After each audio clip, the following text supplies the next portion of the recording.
Welcome to Simplified UPSC by PPP, where we listen, learn, and grow together. Detailed lecture notes in English and Hindi, plus practice questions for prelims and mains, only on our Telegram channel. Link in description. Like and subscribe for more. नमस्कार, the deep dive में आपका स्वागत है।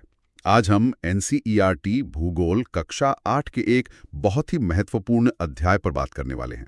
अध्याय 2, भूमि, मृदा, जल, प्राकृतिक वनस्पति और वन्यजीव संसाधन। ये विषय मतलब यूपीएससी की तैयारी के लिहाज से बहुत बुनियादी और जरूरी है। बिल्कुल, ये हमारे ग्रह के वो संसाधन हैं जिन पर सब कुछ टिका है और आज हम इन्हीं की बात करेंगे एनसीईआरटी के आधार पर और देखेंगे कि यूपीएससी में इनसे जुड़े सवाल कैसे पूछे जाते हैं। हमारा मकसद यही है कि इन कॉन्सेप्ट्स को एकदम साफ कर दें ताकि जीएस पेपर 1 और 3 के लिए एक अच्छी बुनियाद तैयार हो सके। हम इनके घटने के कारण और बचाने के उपायों पर भी गौर करेंगे। हाँ, और अध्याय के आखिर में जो अभ्यास प्रश्न हैं उन पर भी चर्चा करेंगे। तो चलिए शुरू करते हैं। सबसे पहले भूमि मतलब जमीन। ये तो सबसे बेसिक संसाधन है, पर यह भी दिलचस्प है कि पूरी पृथ्वी का सिर्फ 30% हिस्सा ही भूमि है और उसमें भी हर जगह रहा नहीं जा सकता या खेती नहीं हो सकती। सही कहा, बहुत सीमित है ये संसाधन और इसका इस्तेमाल जिसे भूमि उपयोग कहते हैं वो कई तरह से होता है। जैसे खेती के लिए जंगल है, खनन होता है, घर बनते हैं, सड़कें, उद्योग लगते हैं। और ये तय कैसे होता है कि कौन सी जमीन किस काम आएगी? इसके कई कारण हैं। कुछ तो प्राकृतिक है, जैसे वहाँ की बनावट कैसी है, मतलब पहाड़ है या मैदान, मिट्टी कैसी है, जलवायु, पानी है या नहीं, खनिज है। अच्छा। और कुछ मानवीय कारक भी हैं, जैसे आबादी कितनी है, लोगों के पास टेक्नोलॉजी कैसी है। ये सब मिलकर तय करते हैं कि जमीन का इस्तेमाल कैसे होगा। इसी में एक शब्द आता है साझा संपत्ति संसाधन या कॉमन प्रॉपर्टी रिसोर्सेज। ये क्या होता है? हाँ, ये वो जमीन होती है जिस पर किसी एक व्यक्ति का मालिकाना हक नहीं होता। ये पूरे समुदाय की होती है, जैसे गांव के चारागाह हो गए या तालाब या जंगल का कोई हिस्सा जहां से लोग लकड़ी, फल वगैरह लाते हैं। ये खासकर ग्रामीण इलाकों में लोगों की जिंदगी के लिए बहुत अहम होते हैं। लेकिन आज तो जमीन पर दबाव बहुत बढ़ गया है। आबादी बढ़ रही है, शहर फैल रहे हैं, उद्योग लग रहे हैं। हम खेती और बसावट के लिए लगातार जमीन ले रहे हैं, जंगलों को काट रहे हैं। इसका असर क्या हो रहा है? शायद भूमि क्षरण। बिल्कुल, भूमि क्षरण मतलब लैंड डिग्रेडेशन। जमीन की क्वालिटी खराब हो रही है, भूस्खलन, मरुस्थलीकरण का खतरा बढ़ रहा है। इसीलिए भूमि संरक्षण बहुत जरूरी है। किताब में कुछ तरीके बताए हैं। एक तो है वनीकरण, यानी ज्यादा से ज्यादा पेड़ लगाना। ठीक है। दूसरा, भूमि उद्धार, जो जमीन खराब हो गई है उसे सुधारना। तीसरा, जो हम केमिकल वाले कीटनाशक और उर्वरक इस्तेमाल करते हैं उनका उपयोग कम और सोच समझकर करना। और चौथा, अतिचारण पर रोक लगाना, मतलब जानवरों को जरूरत से ज्यादा चढ़ने से रोकना। ये सब करना ही होगा अगर हमें अपनी जमीन बचानी है। ठीक है। भूमि के बाद बात करते हैं मृदा की, मिट्टी। ये भी उतनी ही जरूरी है। किताब कहती है कि ये चट्टानों के टूटने फूटने से बनती है, अपक्षय यानी वेदरिंग से। सुनने में तो आसान लगता है, पर यह प्रक्रिया शायद बहुत धीमी होगी। हाँ, बहुत धीमी। अपक्षय कई चीजों से होता है। तापमान में जो बदलाव आता है उससे चट्टानें फैलती, सिकुड़ती हैं, टूटती हैं। पानी, बर्फ, हवा, यहाँ तक कि पेड़ पौधों की जड़ें और जीव जंतु भी चट्टानों को तोड़ते हैं। और आपको पता है, सिर्फ 1 सेंटीमीटर मिट्टी बनने में सैकड़ों साल लग सकते हैं। बाप रे, सैकड़ों साल। हाँ, और मिट्टी की अपनी परतें होती हैं जिसे मृदा परिच्छेदिका या सॉइल प्रोफाइल कहते हैं। जो सबसे ऊपर की परत होती है ना, उसमें ह्यूमस और वनस्पति होती है, वही उसे उपजाऊ बनाती है। अच्छा, मिट्टी बनती कैसे है, ये किन बातों पर निर्भर करता है? इसमें जनक शैल का जिक्र है, पेरेंट रॉक। हाँ, जनक शैल मतलब वो असली चट्टान जिससे मिट्टी बनी है। उसी से मिट्टी का रंग तय होता है, उसकी बनावट, उसमें कौन से केमिकल्स होंगे, कौन से खनिज मिलेंगे, ये सब जनक शैल पर निर्भर करता है। फिर जलवायु भी बहुत बड़ा फैक्टर है। तापमान कितना रहता है, बारिश कितनी होती है, ये दोनों चीजें अपक्षय की रफ्तार को भी प्रभावित करती हैं और ह्यूमस बनने की प्रक्रिया को भी। और उच्चावच मतलब ऊंचाई और ढलान। जी, उच्चावच यानी रिलीफ। अगर ढलान ज्यादा है तो मिट्टी की परत पतली होगी क्योंकि वो बह जाती है। समतल इलाकों में मिट्टी ज्यादा जमा होती है तो परत मोटी होती है। फिर पेड़ पौधे, जीव जंतु, छोटे छोटे कीड़े मकोड़े, बैक्टीरिया, ये सब भी मिट्टी बनाने में मदद करते हैं, खासकर ह्यूमस बनाने में। और आखिर में समय, जितना ज्यादा टाइम मिलेगा मिट्टी उतनी ही मोटी और विकसित होगी। लेकिन जैसे जमीन खराब हो रही है वैसे मिट्टी भी खतरे में है। वनोन्मूलन मतलब जंगल कटना, अतिचारण, केमिकल वाले खाद और कीटनाशकों का बहुत ज्यादा इस्तेमाल, बारिश के पानी से मिट्टी का बह जाना, भूस्खलन, बाढ़, ये सब मिट्टी को नुकसान पहुंचा रहे हैं।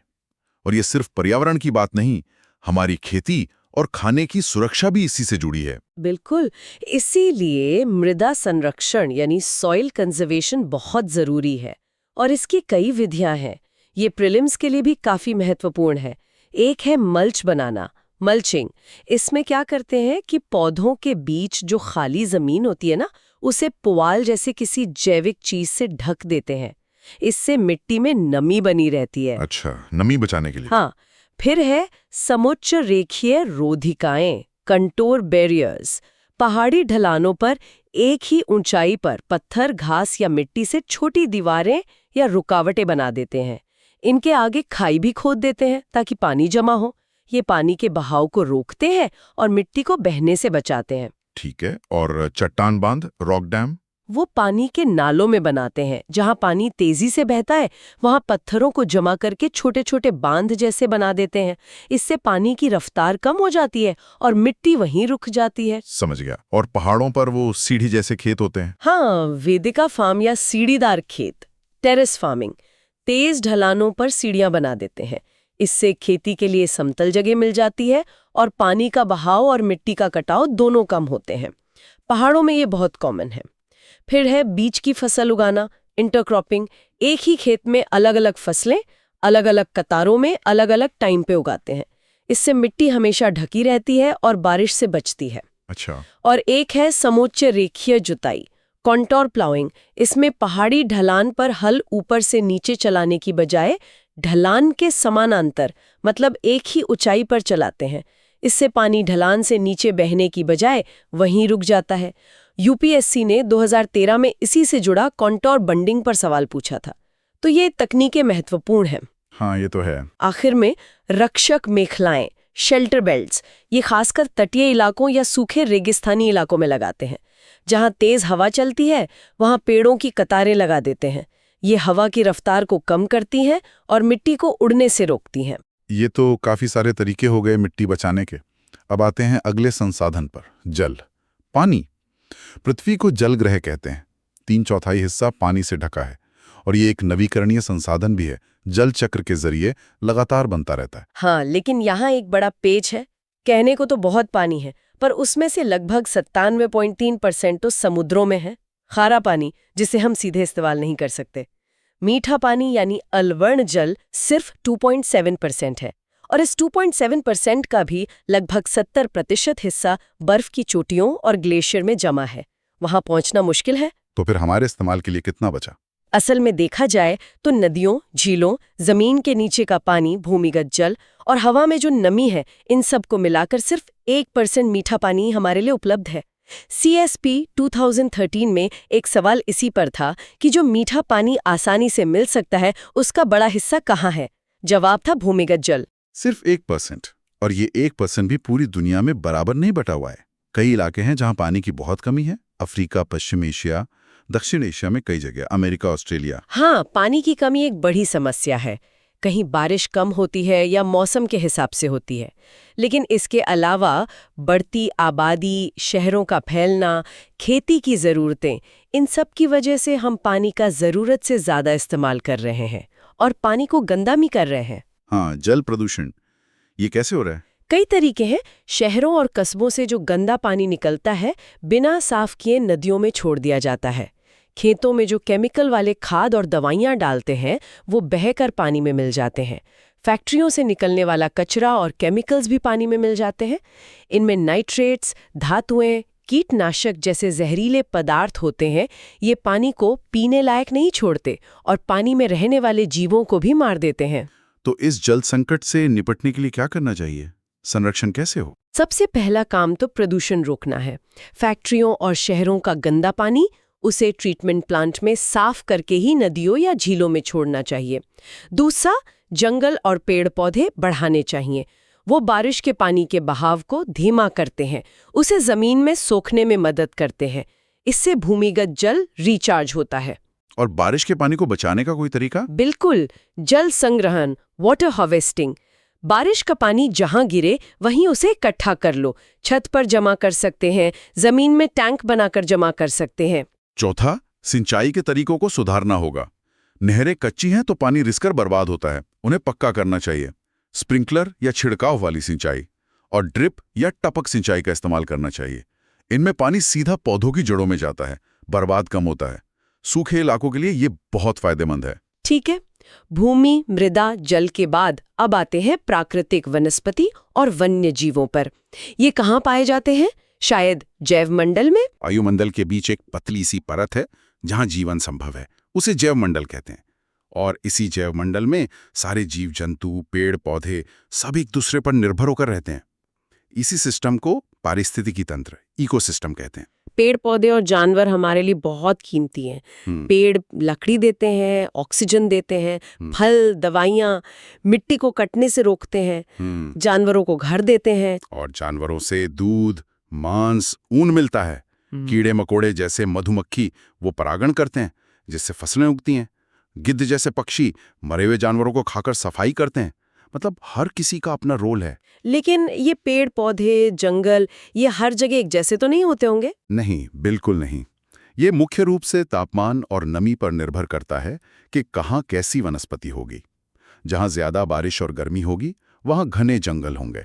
जहाँ बारिश कम होगी वहाँ घास के मैदान या फिर कंटीली झाड़ियाँ मिलेंगी। और जहाँ बहुत ठंड होगी, जैसे ध्रुवीय इलाकों में, वहाँ सिर्फ काई और लाइकेन जैसी टुंड्रा वनस्पति मिलती है। मोटे तौर पर दुनिया की वनस्पति को 4 हिस्सों में बांटते हैं: वन, घासतल, गुल्म, झाड़ियां और टुंड्रा। पर जैसे बाकी संसाधन खतरे में हैं, वैसे ही जंगल और वन्य जीव भी सुरक्षित नहीं हैं। वनोन्मूलन, मिट्टी का कटना, कंस्ट्रक्शन का काम, जंगलों में आग लगना, सुनामी, भूस्खलन, ये सब तो हैं ही। एक और बड़ी समस्या है अवैध शिकार, पोचिंग। हाँ, अवैध शिकार बहुत बड़ा खतरा है। बाघ, हाथी, गैंडे जैसे कई जानवरों को उनकी खाल, दांत, सींग, पंख के लिए मारा जाता है। इसी वजह से कई प्रजातियां या तो असुरक्षित यानी वल्नरेबल हो गई हैं, या संकटग्रस्त यानी एंडेंजर्ड। कुछ तो बिल्कुल खत्म होने के कगार पर हैं। इनके बचाव के लिए सरकारें नेशनल पार्क्स, वन्यजीव अभयारण्य और जैवमंडल निचय बायोस्फीयर रिजर्व्स बनाती हैं।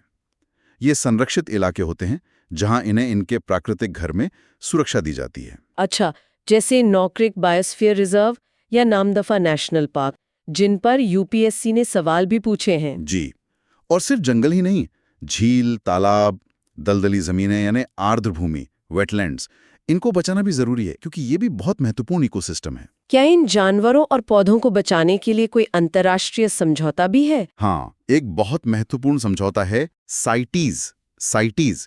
इसका पूरा नाम है the convention on international trade in endangered species of wild fauna and flora. ये अलग अलग देशों की सरकारों के बीच एक एग्रीमेंट है।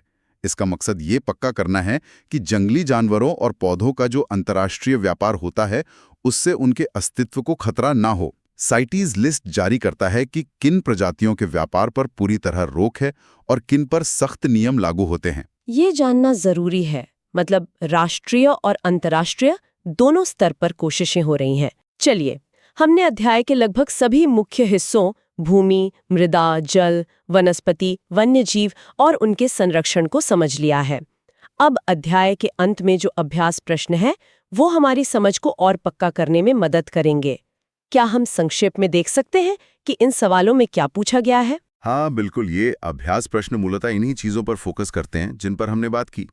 जैसे कारण और प्रभाव पूछते हैं, जैसे मिट्टी बनने के मुख्य जलवायु कारक कौन से हैं, या भूमि निम्नीकरण के 2 कारण बताओ। ठीक है, जैसे तापमान और वर्षा मिट्टी बनाने में मदद करते हैं और निम्नीकरण के कारण वनोन्मूलन और अतिचारण हो सकते हैं। बिल्कुल, फिर कुछ परिभाषाएं पूछते हैं, जैसे भूमि को महत्वपूर्ण संसाधन क्यों मानते हैं, या ह्यूमस क्या है, जैवमंडल क्या है। हाँ, भूमि जरूरी है क्योंकि हम रहते उसी पर हैं, खेती करते हैं, उद्योग लगाते हैं।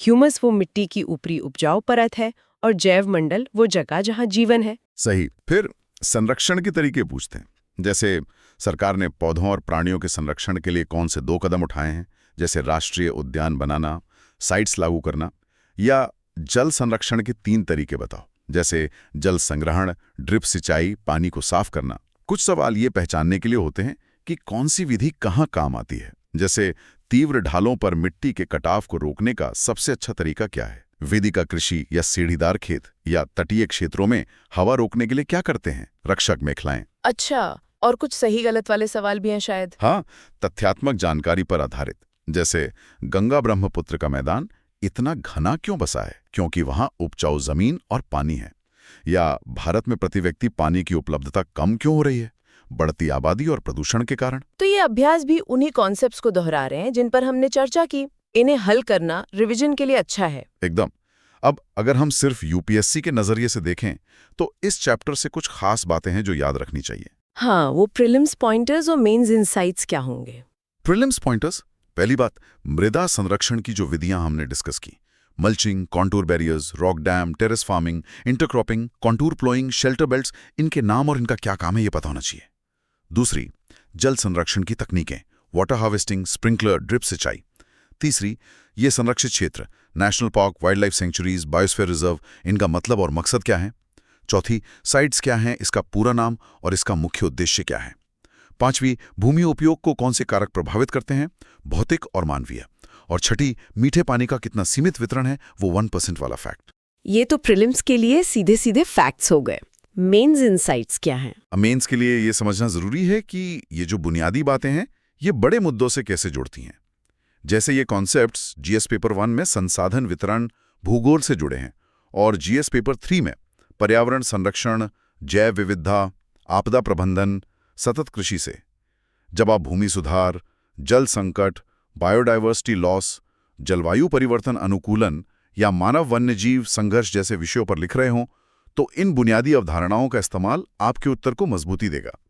संसाधन प्रबंधन और सतत विकास, सस्टेनेबल डेवलपमेंट पर किसी भी जवाब में इन चीजों का जिक्र करना अहम है। सही कहा। मतलब ये चैप्टर एक तरह से बिल्डिंग ब्लॉक्स हैं आगे के जटिल विषयों को समझने के लिए। बिल्कुल। तो आज हमने कक्षा 8 की एनसीईआरटी के इस अध्याय के जरिए भूमि, मृदा, जल, प्राकृतिक वनस्पति और वन्य जीवों की अहमियत को समझा। ये क्यों खतरे में है और इन्हें बचाना क्यों जरूरी है, इस पर भी बात की। ये सिर्फ स्कूल का पाठ नहीं, यूपीएससी की तैयारी का एक अहम हिस्सा है। निश्चित रूप से। जाते जाते श्रोताओं के लिए एक सवाल छोड़ जाते हैं। हमने देखा कि साइट्स जैसे अंतर्राष्ट्रीय समझौते हैं जो वन्य जीवों के व्यापार को नियंत्रित करते हैं, पर क्या हमारे देश में जो साझा संपत्ति संसाधन है, जैसे गांव के चारागाह, तालाब वगैरह, जिनका अक्सर ज़रूरत से ज़्यादा इस्तेमाल होता है, क्या उनके संरक्षण और सही प्रबंधन के लिए समुदाय आधारित, मतलब कम्युनिटी बेस्ड और ज़्यादा असरदार तरीके विकसित किए जा सकते हैं? खासकर आज के समय में जब शहरीकरण और उद्योगों का दबाव बढ़ता जा रहा है, इस पर सोचिएगा ज़रूर। हाँ, ये बहुत ज़रूरी सवाल है और इसके जवाब हमें स्थानीय स्तर पर ही खोजने होंगे। आज की इस गहरी चर्चा में शामिल होने के लिए धन्यवाद। अगली बार फिर मिलेंगे एक नए विषय के साथ। नमस्कार। नमस्कार। Thanks for watching. Follow us on Telegram and Instagram. Don't forget to like, share, and subscribe.